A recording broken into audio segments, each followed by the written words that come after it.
So hi students, welcome back to one more video, one more chapter of macroeconomics.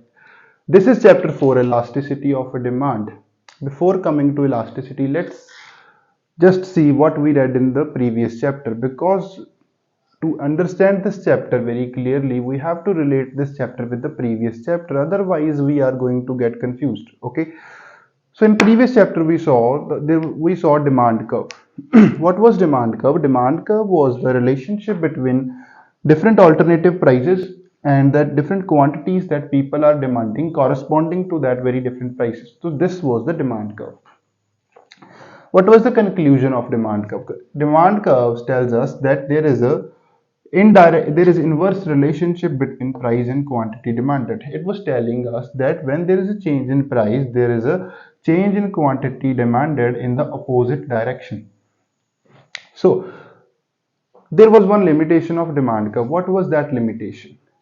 So the limitation was, it was telling us the direction of change in quantity demanded when there is change in price variable, but it was not telling us what was the measure of that change. What was the measure of that change in quantity demanded in opposite direction when there is change in price? To clear that concept, to get that measure of value, we have this phenomena, elasticity of demand, and that is why we are learning this chapter, elasticity of demand. So that is clear. Now, before coming to elasticity of demand, let's see what is elasticity. So elasticity is measure of responsiveness of one variable to change in other variable. It says when there is a change in one variable, what is the responsiveness of other variable due to change in this one variable? That measure is elasticity. That measure is elasticity. So if we are talking about demand, what will be the responsiveness, or what will be the measure of responsiveness of a demand variable as compared to any other variable? Then we say this is elasticity of demand. When we see what is the measure of a change in quantity demanded due to change in any other determinant, that is elasticity of demand. I hope it is clear. Now, the other determinant could be income of the consumer. So if we are relating quantity demanded with the income of the consumer, then we say this is income elasticity of a demand. When we are seeing the relationship between the price of a product and the quantity demanded of the product, then we say this is the price elasticity of demand. So far we know that the change in quantity demanded can be caused by any determinant. There are a couple of determinants. We have also seen these determinants in the previous video. So that could be price as well, right? The primary determinant that causes a change in the quantity demanded is a price. So firstly, we will see what is a price elasticity of demand. So let's see the definition. Definition says it denotes the ratio at which the demand contracts with rise in its own price. We know when there is a rise in price, there is a contraction in quantity demanded. That is clear. Now, we know this, there is a inverse relationship, but what is the ratio? We want to know that ratio, because that ratio will give us the measure of that responsiveness of quantity demanded due to the change in price. Now, what is the formula? Formula says if you want to calculate the elasticity of a demand, then calculate the percentage change in quantity demanded and divide it by the percentage change in the price. There is a negative sign here because the change is in opposite direction. Let's see this formula with one example. Now see, if we have calculated that the change in quantity demanded is 20% and the change in price is 10%. We know the quantity demanded is in the change in quantity demanded is in opposite direction, so we will put the negative mark here. In formula there is already one negative mark, so this will minus minus is plus, so By cutting it, we will get the 2 of positive. That means the elasticity of a demand, the price elasticity of a demand is 2. So far we have seen what is the price elasticity of a demand, how the change in price causes a change in quantity demanded, and what is the measure of that change. We know the formula as well. Now we will see what are the degrees of price elasticity of demand. There are two cases. The first one is perfectly elastic demand. The price is kept constant and there is the change in quantity demanded is infinite at this prevailing price. Now, this is perfectly elastic demand. That elasticity is perfect. You slightly increase your price and you will see that there is zero quantity demanded. The quantity demanded will fall to zero with a slight increase in the price. This is perfectly elastic demand. For example, you have any shop in the market. There are many shops that are selling the same commodity as you. The price of the commodity is 50 at all the shops. Now, you being an idiot increase the price to 60. Now everyone is selling it at 50 and you have increased the price to 60. Now the demand for that commodity, the quantity demanded for that commodity will fall to zero because people will buy it from other three shops. No one will buy it from you. This is perfectly elastic demand. Now the second is perfectly inelastic demand. What is inelasticity in the demand? The price is variable and the quantity demanded is constant. You can see that the shopkeeper is increasing the price, but there is no change in quantity demanded. This is perfectly inelastic demand. In perfectly inelastic demand, you can increase the price to any level. You will find that there is no change in the quantity demanded. Now let's see some more cases of price elasticity of demand. So the first case is when price elasticity is equals to 1 or there is unitary price elasticity of demand. Let's see. We know when price is decreasing, the quantity demanded is supposed to increase. But since we are learning price elasticity, we should also notice the magnitude of that change in quantity demanded with the decrease in price. So when price is decreasing, the quantity demanded is increasing, but that magnitude is constant throughout. The change in price and change in quantity demanded is constant in this case. So this is unitary elastic demand. Moving towards the second case, here the price elasticity is greater than the unitary. So what is the case? Let's see. So when price is decreasing from P to P1, the quantity demanded is supposed to increase, but the value with which the quantity demanded is increasing is much more than the value with which price elasticity decreased. When the change in quantity demanded is much more than the change in price, then we can say this is a greater than unitary elastic demand. Now the third case is when the price elasticity is less than the unitary. In this case, when the price is decreasing, the quantity demanded is increasing, but that increase is much less than the decrease in price. The increase is much less than the decrease in price. So this is unitary demand of, so this is a price elasticity of less than unitary. So far, if you have watched the lecture with the full focus, you will be able to recognize the price elasticity by just looking at the graph.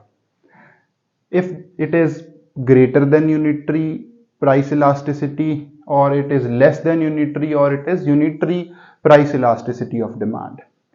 Now there are some methods to calculate the price elasticity of demand, and they are very important for the exam as well. So first method is total expenditure method.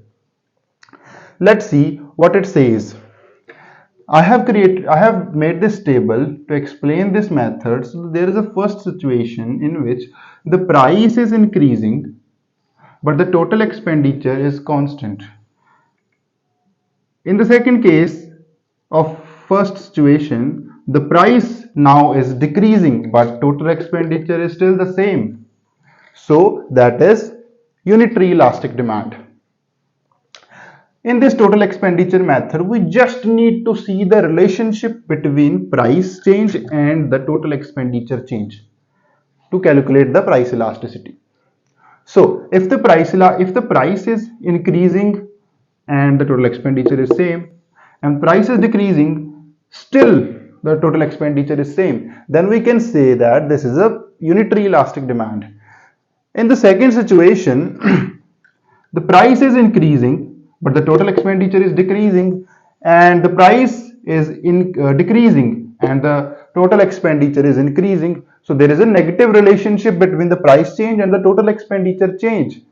And by just looking at this phenomena, we can say that the price elasticity is greater than unitary by just seeing at this negative relationship of price change and the expenditure change.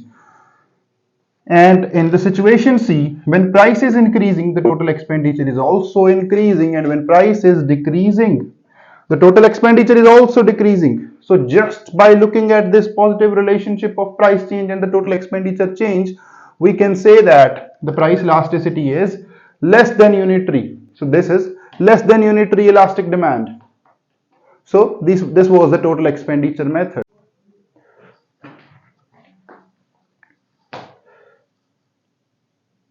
So before doing this proportionate or percentage method, one thing that I just want to let you people know, that the method that we used, that was total expenditure method, it is used to calculate the price elasticity of any fragment on the demand curve, not on the point. Again, the total expenditure method is used to calculate the price elasticity of any fragment or all the demand curve, just not for the point, but for the fragment. And it does not give us the precise value of what will be the price elasticity of demand at any point. It just gives us the idea that if it is greater than unitary price elasticity or less than unitary price elasticity, or it is unitary price elasticity. It just gave us the idea by just recognizing or just looking at the graph. But now the percentage method is used to calculate the price elasticity at any point on the graph, and it will give us the full precise value what will be the price elasticity of demand in numbers. Now let's see it again. There is a demand curve. So the thing is, the price elasticity of demand is different at all the points on the demand curve. At middle it is 1, and it changes when we go upward or downward. So it is not constant. The price elasticity of demand is not constant at all the points. It is variable at all the points on the demand curve. So when we use total expenditure method, we use it to calculate the price elasticity of any fragment, not at the point. And to calculate not any point. To calculate the price elasticity at any point, we use this proportionate or percentage method. So the formula is price elasticity of demand is, we need to calculate the percentage change in quantity demanded and divide it by the percentage change in price. Now, can we write it as like this? The change in quantity demanded by initial demand into 100, and change in price by that initial price into 100. And when we when we cut this expression, we get this, and from this we can also write it like this. It is just the another way of writing this expression like this.